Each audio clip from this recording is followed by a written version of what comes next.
urged youths to vote credible candidates in 2019. Chief of Army Staff commissions new War College in Abuja. Atiku debunks report he is desperate to be president.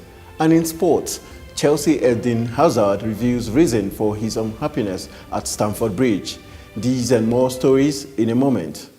I am Anthony Momodu with the news on the hour on this day on television, Nigerian.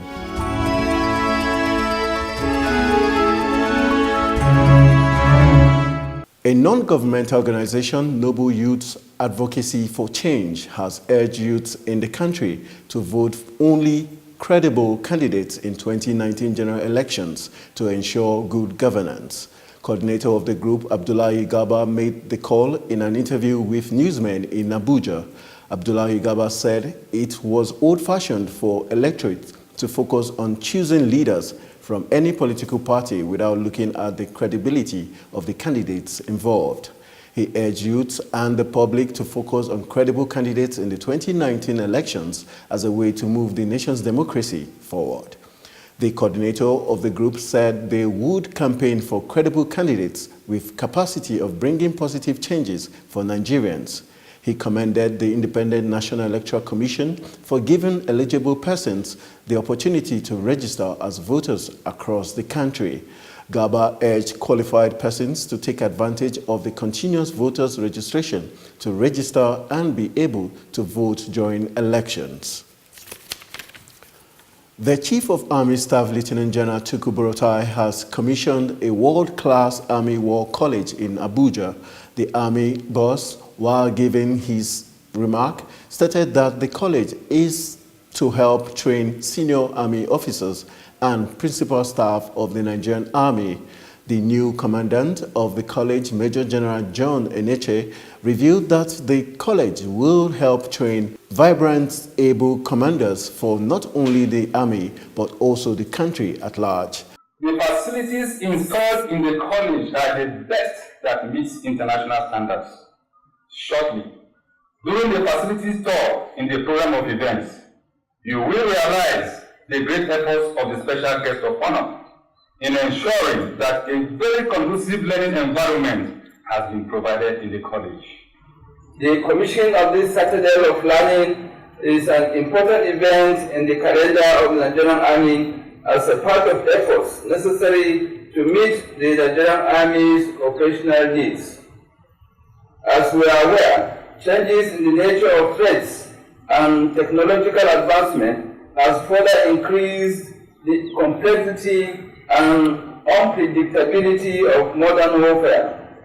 It is pertinent at this point that we build the necessary intellectual capacity to operate in an asymmetric environment that is volatile, uncertain, complex, and ambiguous. The new college is another government effort at preparing the Nigerian Army to meet with best global standard in its operations. Former Vice President Atiku Abubakar has announced that he was not desperate to become Nigeria's president in 2019. He said this during an interview on BBC Hausa earlier today. The former vice president, who called on Nigerians to follow his political antecedents, assured that his willingness to serve the country is reason for stepping down for late winner of the annual June 12, 1993 presidential elections, Moshood Abiola. Atiku Abubakar explained that his presidency will revive the economy by making the country an investor's haven. He also added that his administration will expand the nation's source of wealth to cater for its growing youth population, as he has been able to achieve in his industries across the country. Still ahead, taxi operators in Abuja oppose new regulation by Capital City Administration. Serap asked court to mandate senators to return 13.5 million monthly allowance. For almost a decade, the Nigerian army have given their all to ensure that our dear country is not overrun by Boko Haram insurgents.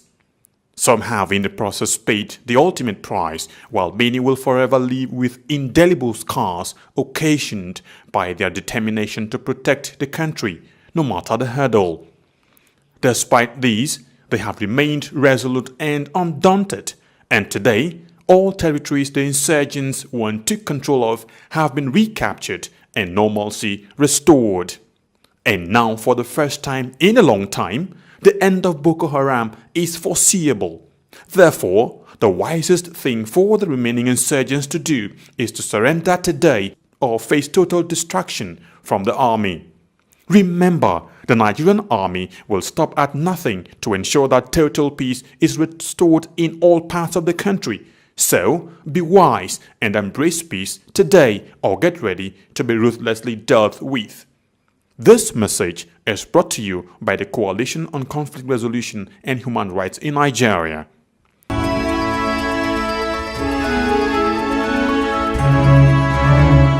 Thanks for being there.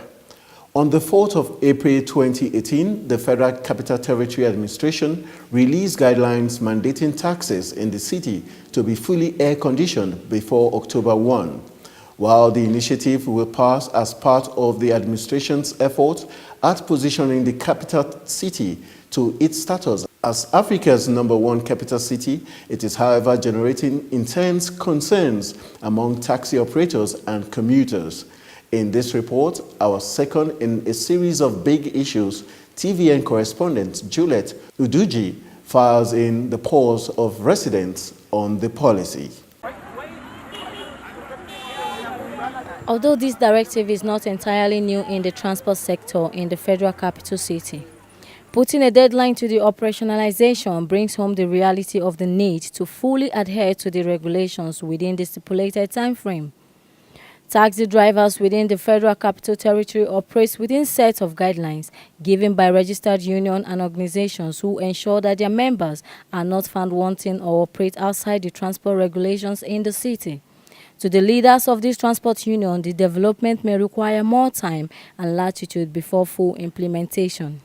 We are advising the public that are entering vehicle anywhere you are going, please try and go to the designated motor park. We are not financially equipped, we the taxi drivers, all of us, to buy the cars that the country is in need. The people advising government they don't like telling the government the truth. How can they say that all taxis must use AC? Have they considered the prices of fuel? Have they checked the pocket of the passengers, the people that need the taxi, the commuters? Have they checked the pocket? Officials of the transport sector in the Federal Capital Territory are of the view the directive, if fully implemented, will bring more sanity to the transport sector as well as ensure safety and comfort of the commuters and their luggages. Kayode Okpeifa, the FCT Transport Secretary, threw more light on the directive as well as the consequences of non-compliance to the taxi operators. So if you cannot operate within our rates, we tell you to leave the place. And we allow those who are ready to, but that is yet to be seen. It is a possibility. And if that should arise, when you turn on the air conditioner, it does not change the cost of your running your vehicle that much. As the countdown begins to the October deadline for full implementations of the guidelines on full air conditioning of taxi within the FCT, one can only hope that the aims of the government with the operational modality is favorable to all the concerned parties. In Abuja, Juliet Uduji, TVN News. A non-governmental organization, the Social Economic Rights and Accountability Project, SERAP, has asked the Federal High Court in Lagos to order the Senate President, Bukola Saraki, Senator Dino Melaye, and 107 other senators to reform what the group described as illegal and unconstitutional 13.5 million naira monthly allowance received. The group is also asking the courts to mandate the lawmakers to pay the interest accrued on the money as they are to henceforth stop receiving the allowances. SERAP is further asking the courts to order an investigation by appropriate agencies to determine how the monies have been spent by the beneficiaries.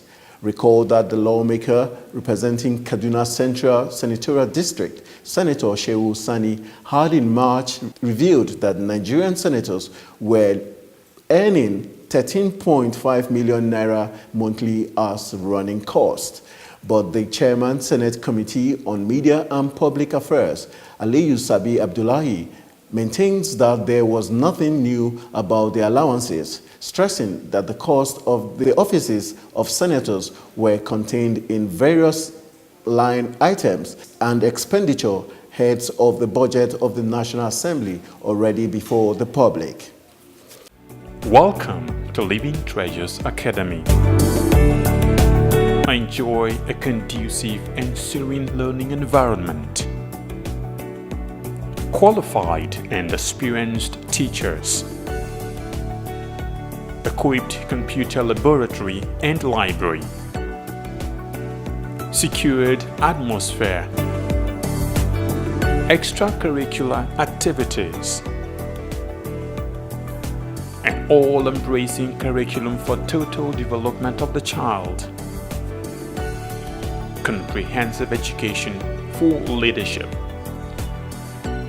Join us today from crèche to secondary levels.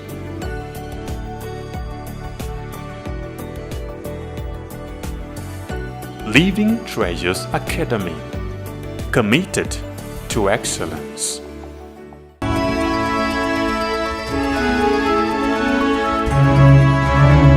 Moving on to sports. Chelsea star Eden Hazard has given reasons why he cannot be happy at the club unless Blues are winning and challenging for trophies. Antonio Conte's men, who currently sit on the 5th position in the Premier League table, have struggled to produce consistent performances this season. The Blues are currently 5 points behind 4th place Tottenham in the English top-flight log. The Premier League defending champions will be hoping to overtake Mauricio Pochettino's men in the race for Champions League qualification for next season. Hazard has insisted that no matter how well he is performing for Chelsea, he cannot be satisfied if the team is not winning matches and challenging for trophies. On the foreign scene, Saudi authorities are threatening to bar Nigerians from attending this year's pilgrimage to Mecca over fears they could spread Lassa fever. Since the start of the year, the disease has killed at least 90 people in Nigeria and more than 1,000 cases have been reported across the country. The spokesman for the Nigerian Hajj Commission, Musa Ubandawaki, says an expanded meeting of the commission coming up tomorrow will treat the issue. The meeting is expected to feature officials from 36 states of the country. The Hajj pilgrimage in Saudi Arabia will take place in August this year. Canadian police are questioning a man suspected of driving a rented van into pedestrians in northern Toronto, killing 10 and injuring 15. Police said Alec Menesen, 25, was not previously known by authorities, adding that the incident appeared deliberate, but the motive was unclear. Menese was arrested after a tense standoff with a police officer. Canadian Prime Minister Justin Trudeau called the incident a senseless attack and a horrific tragedy. The officer who arrested Menese was praised for not opening fire during a standoff with the suspect, who claimed to be armed and pointed an object at the officer.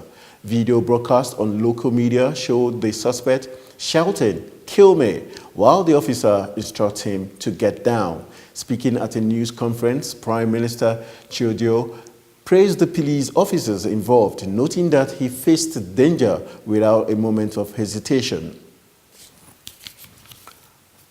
That's been the news on the hour on television Nigerian. A look at the headlines again. Group urged youth to vote credible candidate in 2019. Chief of Army Staff commissions new war college in Abuja. Atiku debunks report he is desperate to be president. And in sports, Chelsea Eden Hazard reveals reason for unhappiness at Stamford Bridge. Remember, bitterness is like cancer. It eats upon the host, but anger is like fire. It burns.